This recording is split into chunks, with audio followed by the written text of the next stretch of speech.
Good morning, everybody. How are you today? I am good. Hey, everybody, it's Tuesday, April 13th, and this is In Case You Missed American History. Well, if you're watching this, that means you couldn't make it to class today, and that's okay. I hope you're well. Hope those around you are well. Hope that you found something interesting to do while dodging raindrops over the weekend, and that your Monday of asynchronous learning was both productive and unproductive at the same time. All right, so I'm going to run you guys through everything that we did today, run you through the one slide of notes, run you through what the assignment for the week is going to look like and kind of our schedule for the week so that you guys are all on board and know what's going on. Okay, so reminders and updates. First of all, last week's assignment didn't go so well for some of you guys. I've got quite a few of you guys that still owe me that, so please make sure that you get Progressive Sweep the Nation done as soon as you can. It would be in your best interest to get a grade in the grade book for those. For you guys that did them, I have already got them graded. Well, as of 8 o'clock this morning, I had everyone that had been turned in graded. For the rest of you guys, I entered zeros in the grade book, which can be changed as soon as things get in. Next Monday, which is going to be the third asynchronous learning day, is actually going to be a testing day for freshmen and sophomores. So I'm sure that you guys have gotten some information on that. If not, I will share more with you on Thursday or Friday to make sure that you guys understand what's going on. Since next Monday is going to be a busy day for you guys and you're going to be at school for part of the day, I am not going to require anything of you guys on Monday next week. Instead, the assignment that I'm giving you guys today, which is relatively short, is going to be due on Friday this week by midnight. Okay. And then to wrap up this chapter on the progressives, we're actually going to do one slide of notes today and a couple of slides of notes tomorrow. And we're going to be taking the test on Thursday during class. So Thursday is going to be a little bit weird because we'll do a little bit of review at the start. I'll assign the test, and instead of having it due at midnight, I'm going to have it due at the end of class because the class period is longer. Okay. Friday, we're going to get going on World War I, but like I said, the assignment isn't going to be due till Friday night. So today we're going to continue looking at the progressives by looking at what progressives did at the state level. And then we're going to have some instructional time on the new assignment and some work time on the new assignment. And as always, if you have any questions about anything, last week's assignment, this week's assignment, something in the progressives unit, something school related or whatever, please make sure and reach out. Let me know, and I'll be more than happy to help you out. Okay. All right, here we go. Our one slide for today. So far we've talked about like what progressives are, why they existed, what they were trying to do. We've talked about how they problem solve. We've talked about social Darwinism versus social gospel. Oh boy, let's see. We talked about muckrakers and progressives in the media. We talked about how progressives change schools. We talked about progressives at the city level. And now today what we're going to do is we're going to look at progressives at the state level. And in order to do this, we get to come home because obviously states have cities, states have people, states have territories, states have governments, and therefore they have problems. When we're looking at the problems progressives had at the state level, though, a lot of them were larger offshoot things that they were trying to solve, but some of them were problems within the way state governments were run. State governments back in the day were not necessarily very efficient. They were trying to help a number of different kinds of people. You had people that lived in rural areas out in the farms and things like that. You had people that lived in urban areas. And so it's easy for state politicians to not get much done because of the variety of people and problems that they're trying to represent.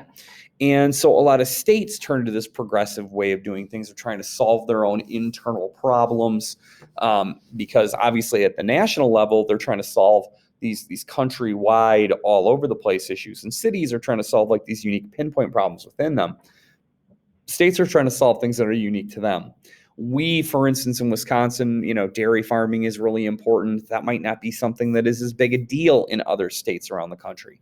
We were also trying to figure out how to get our people more involved in the regular everyday government things at the state and local levels. And so while a lot of states adopted progressive ideas, Wisconsin kind of became the leader in this. We were the example that other states looked to. They sent their politicians to our state, into our cities, to see the way that we were doing things, to try to copy the things that worked.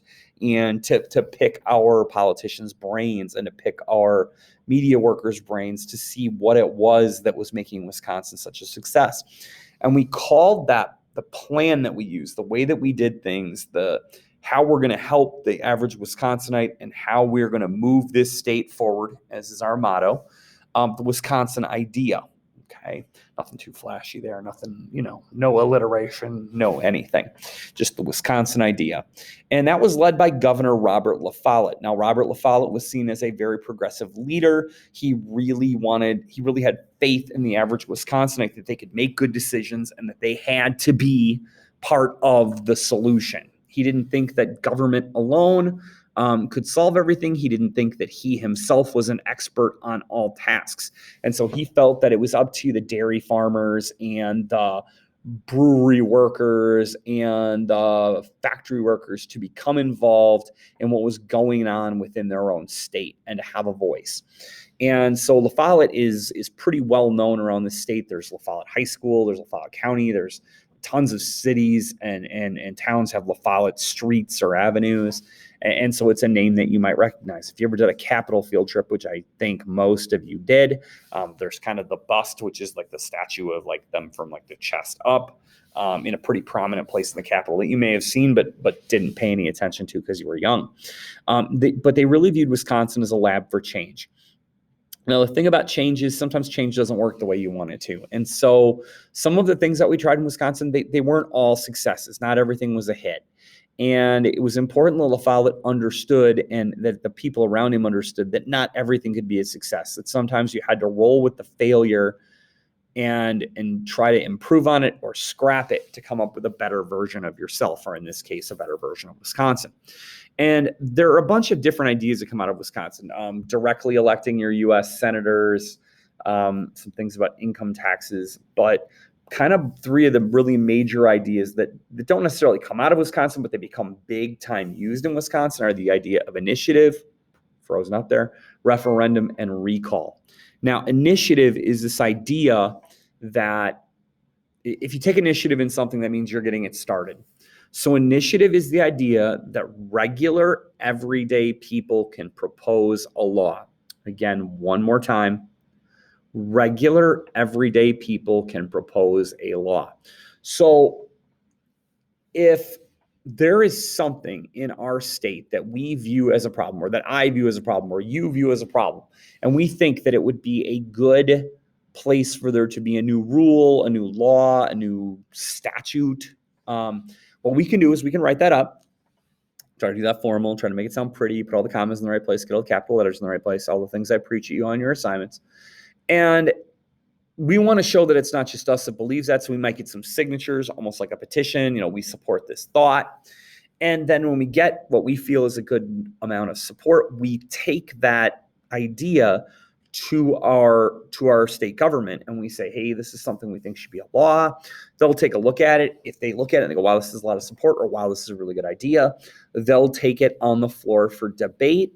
If it gets through debate, it can go to a vote stage. If it gets to the vote stage, it could become official government doctrine. And so some examples of this would be the GDL, the graduated driver's license that you guys are going to get, where when you get your driver's license for a period of time, you will only be able to have one non-family member in the car with you. You can't throw three of your friends in on the day that you get your license because of the graduated driver's license. It hasn't always been that way. When I got my license, you could stuff as many people in the car as you wanted to.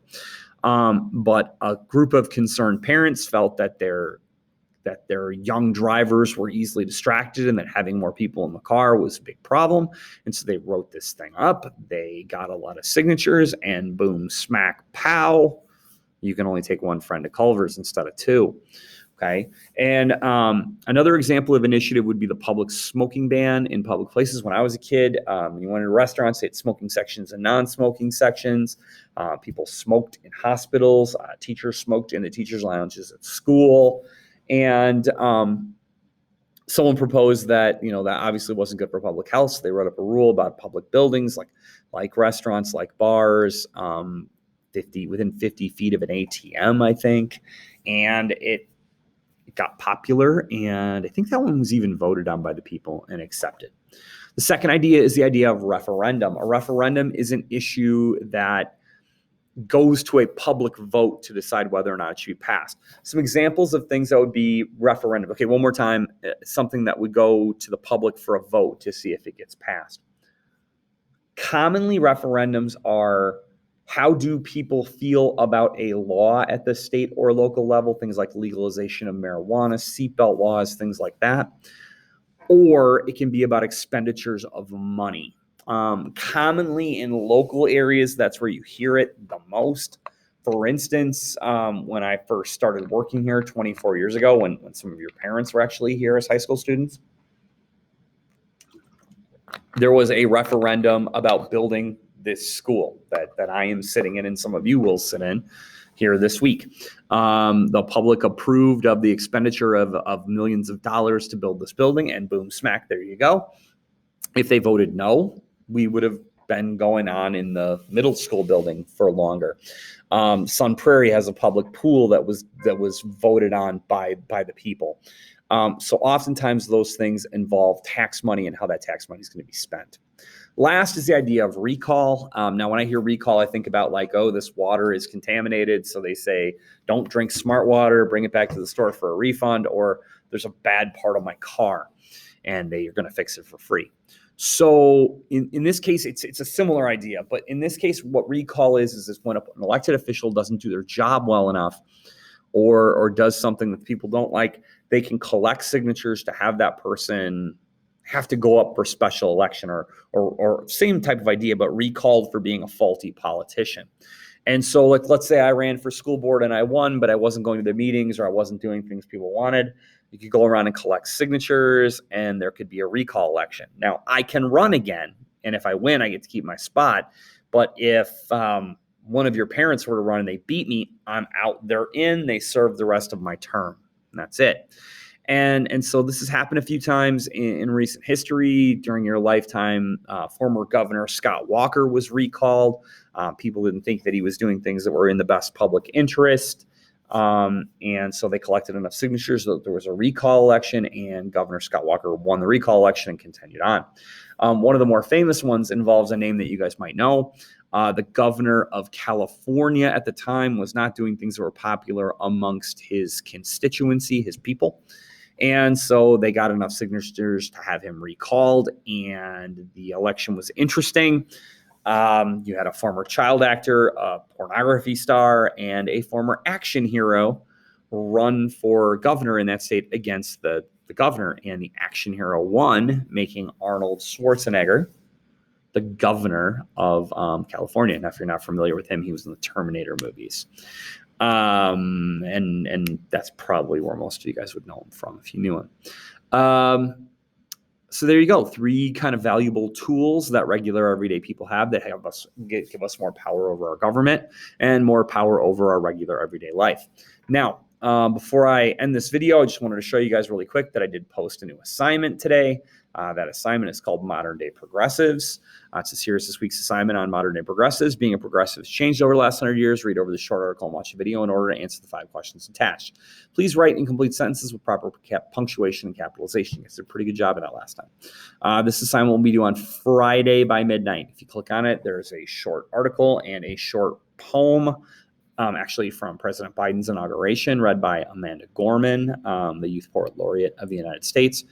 And then there's 5 questions that go along with that. Go ahead and get started on that. If you are one of the 11 people who has not yet turned in Progressive Sweep the Nation, you should get going on that first and foremost. Again, if you have any questions, please let me know. Reach out. I'll give you any help I can. Have a great Tuesday or whenever you're watching this. We'll see you soon.